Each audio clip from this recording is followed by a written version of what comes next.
യുദ്ധത്തിനേക്കാളും വലിയൊരു പ്രതിസന്ധി മലയാളികൾ അഭിമുഖീകരിക്കുന്നത് മലയാളം ന്യൂസ് ചാനലുകളുടെ ഒരു വാർത്താ അവതരണ രീതിയാണ്. എല്ലാവരെയും ഭീതിപ്പെടുത്തുന്ന രൂപത്തിൽ ഒരു സ്പോർട്സ് കമന്ററി പറയുന്ന ആവേശത്തോടു കൂടിയാണ് പല ചാനലുകളും GCCയിൽ നടക്കുന്ന ഒരു വാറിനെ വളരെ സെൻസേഷണലായിട്ട് റിപ്പോർട്ട് ചെയ്യുന്നത്. ഇത് കാണുമ്പം നാട്ടിലുള്ള ആളുകൾക്കാണെങ്കിലും വീട്ടുകാർക്കാണെങ്കിലും ഒക്കെ വലിയ പ്രതിസന്ധിയും പ്രയാസമാണ് സൃഷ്ടിക്കുന്നുള്ളതാണ് യാഥാർത്ഥ്യം. മീഡിയക്കാരെ മാറ്റാൻ നമുക്ക് എന്തായാലും പറ്റില്ല. പക്ഷേ ഇതിൽ നമുക്ക് ചെയ്യാൻ പറ്റുന്നൊരു കാര്യം, ഇതുപോലുള്ള പ്രശ്നങ്ങൾ വരുമ്പോൾ ഒബ്വിയസ്ലി ബിസിനസ്സുകാർ നമ്മൾ ചിന്തിക്കേണ്ട ഒരു കാര്യമുണ്ട്. ഒന്ന് നമുക്ക് കൺട്രോൾ ചെയ്യാൻ പറ്റുന്ന കാര്യങ്ങളും ഒന്ന് നമുക്ക് കൺട്രോൾ ചെയ്യാൻ പറ്റാത്ത കാര്യങ്ങളും. ഹോർമൂസ് കടലിടുക്ക് ഓപ്പൺ ചെയ്യാൻ പറ്റില്ല, അല്ലെങ്കിൽ ഈ ഒരു മിസൈൽ വരുന്നതിനെ നമുക്ക് തടയാനൊന്നും പറ്റില്ല. നമുക്ക് ആകെ ഇവിടെ ചെയ്യാൻ പറ്റുന്ന കാര്യം ഇവിടുത്തെ ഗവൺമെൻറ്റും അതോറിറ്റികളും തരുന്ന വാർത്തകൾ കാണുകയും അവർ തരുന്ന ഡയറക്ഷൻസ് അനുസരിച്ച് വളരെ സേഫ് ആൻഡ് സെക്യൂർ ആയിട്ട് ജീവിക്കുകയും പ്രാർത്ഥിക്കുകയും ചെയ്യാം. ഈ രണ്ട് കാര്യങ്ങൾ നമുക്ക് ചെയ്യാൻ പറ്റുകയുള്ളൂ.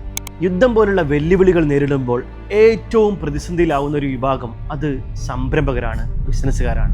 ഇവിടെയാണ് ഒരു ബിസിനസ്സുകാരൻ്റെ ലീഡർഷിപ്പ് ക്വാളിറ്റി പ്രൂവ് ചെയ്യേണ്ടത്. Leadership will test in difficult times. എല്ലാം ഈസി ആയിട്ട് പോകുമ്പോൾ ഒരിക്കലും നിങ്ങളുടെ ലീഡർഷിപ്പ് അവിടെ ടെസ്റ്റ് ചെയ്യുന്നില്ല, അവിടെ ചോദ്യം ചെയ്യപ്പെടുന്നില്ല. കാരണം ഓരോ ബിസിനസ്സുകാരനും അവരുടെ ഇൻവെസ്റ്റേഴ്സിനോടും അതുപോലെ തന്നെ എംപ്ലോയീസിനോടും അതുപോലെ തന്നെ ബിസിനസ്സുകാരൻ്റെ സപ്ലൈസിനോടും നേരെ മറിച്ച് ഇവരുടെ ഫാമിലിയും ഹെൽത്തും എല്ലാം വലിയൊരു ചോദ്യചിഹ്നമായിട്ട് നമുക്ക് തോന്നും.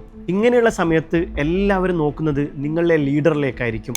നിങ്ങൾ എങ്ങനെയാണ് ഈ സിറ്റുവേഷനെ മാനേജ് ചെയ്യുക എന്നുള്ളതാണ് ഏറ്റവും പ്രധാനപ്പെട്ട കാര്യം. First and important thing, stay away from negativity. ഈ നെഗറ്റിവിറ്റി എന്ന് പറയുന്നത് നെഗറ്റീവ് ന്യൂസ് ആയിരിക്കാം, അല്ലെങ്കിൽ നെഗറ്റീവ് കാര്യങ്ങൾ, യുദ്ധത്തെക്കുറിച്ചും മറ്റുള്ള കാര്യങ്ങൾ ഇങ്ങനെ പറഞ്ഞുകൊണ്ടിരിക്കുന്ന ഫ്രണ്ട്സിൻ്റെ വാട്സപ്പ് ഗ്രൂപ്പ് ആയിക്കോട്ടെ, അല്ലെങ്കിൽ ചായ കുടിച്ചിട്ട് ഇങ്ങനെ പറഞ്ഞുകൊണ്ടിരിക്കുന്ന ഒരു സർക്കിൾ ആയിക്കോട്ടെ, ഇവിടെ നിന്നൊക്കെ നമ്മൾ സ്റ്റേ അവേ. ഇതാണ് നമ്മൾ ആദ്യം ചെയ്യേണ്ടത്. കാരണം എത്രത്തോളം നെഗറ്റീവ് പ്രത്യേകിച്ചിട്ട് ഇങ്ങനെയുള്ള സാഹചര്യങ്ങൾ കൺസ്യൂം ചെയ്യുന്നു അത്രമാത്രം നമ്മളെ കോൺഫിഡൻസ് താഴേക്ക് പോകും. രണ്ടാമത്തെ കാര്യം, മെയിൻറ്റെയിൻ മെൻ്റൽ ആൻഡ് ഫിസിക്കൽ ഹെൽത്താണ്. ഒരു മനുഷ്യൻ്റെ ഏറ്റവും പ്രധാനപ്പെട്ട അസറ്റാണ് അവൻ്റെ ഹെൽത്ത്. ആ ഹെൽത്തിൽ ഫിസിക്കൽ ഹെൽത്ത് മാത്രമല്ല, മെൻ്റൽ ഹെൽത്ത് വളരെ ഇമ്പോർട്ടൻ്റ് ആണ്. കാരണം മാനസികമായിട്ട് എല്ലാ ചലഞ്ചസിനെയും പ്രതിസന്ധികളെയും നേരിടാൻ നമ്മൾ തയ്യാറാവുക എന്നുള്ളതാണ് ആദ്യമായിട്ട് ചെയ്യുന്നത്. ഈ സ്ട്രെസ് റിലീസ് ചെയ്യാൻ വേണ്ടിയിട്ട് അറ്റ്ലീസ്റ്റ് ഒരു 20 മിനിറ്റ്സ് വാക്കിങ്ങോ എന്തെങ്കിലും ഒരു ബോഡി മൂവ്മെൻറ്റുള്ള ആക്ടിവിറ്റീസ് നമ്മൾ ഏർപ്പെടണം. അത് ചിലപ്പം ജിമ്മായിരിക്കാം, അല്ലെങ്കിൽ ഒരു ഗെയിം ആയിരിക്കും, ഒരു ഹോബി ആയിരിക്കാം. നമുക്ക് സന്തോഷം തരുന്ന ഹാപ്പി ആവുന്ന കാര്യങ്ങളിൽ നമ്മൾ ഏർപ്പെടണം. ചിലപ്പോൾ നല്ല ഫ്രണ്ട്സ് ആയിരിക്കാം, ചിലപ്പോൾ നല്ല ഒരു മൂവി ആയിരിക്കാം, വാട്ടെവർ. അത് നിങ്ങളുടെ ഒരു ചോയ്സിനനുസരിച്ചിട്ട് മെൻ്റലിയും ഫിസിക്കലിയും ഹെൽത്ത് നമ്മൾ മെയിൻറ്റെയിൻ ചെയ്യാനുള്ളത് വളരെ അത്യാവശ്യമാണ്.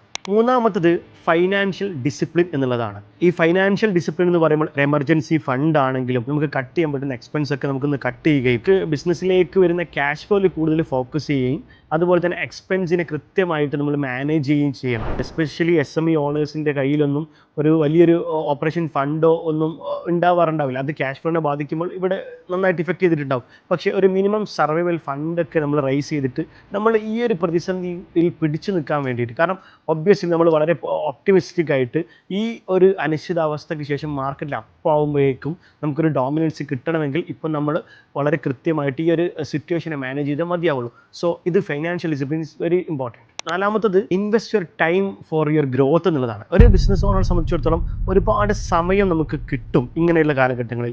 അവിടെ നമുക്ക് നമ്മളുടെ ഒരു ഗ്രോത്തിന് വേണ്ടിയിട്ടും നമ്മളെ ഒരു ലീഡർഷിപ്പിന് വേണ്ടിയിട്ടാണെങ്കിലും നമ്മുടെ ബിസിനസ്സിനാണെങ്കിലും നമ്മുടെ സ്ട്രാറ്റജിക്ക് വേണ്ടിയാണെങ്കിലും എവിടെയൊക്കെ നമുക്ക് ഗ്രോത്തിൽ ലേണിംഗ് ആൻഡ് ഡെവലപ്മെൻറ്റിന് വേണ്ടി നമുക്ക് എന്തൊക്കെ ഇൻവെസ്റ്റ് ചെയ്യാൻ പറ്റുന്നു അങ്ങനെയുള്ള ഇൻവെസ്റ്റ്മെൻറ്റ് നമ്മളുടെ സമയവും പൈസയൊക്കെ ഇൻവെസ്റ്റ് ചെയ്തിട്ട് നമുക്കൊരു നെക്സ്റ്റ് ലെവലിലേക്ക് ഗ്രോത്തിലേക്ക് എത്തണം എന്നുള്ളൊരു മൈൻഡ് സെറ്റോടുകൂടി ഈ ഒരു സിറ്റുവേഷനെ മാനേജ് ചെയ്യേണ്ടതാണ്. ഒരു ബിസിനസ് ഓണർ എന്ന രൂപത്തിൽ നമുക്ക് വലിയൊരു റെസ്പോൺസിബിലിറ്റിയാണ് ഇത്തരം സാഹചര്യത്തിലുള്ളത്.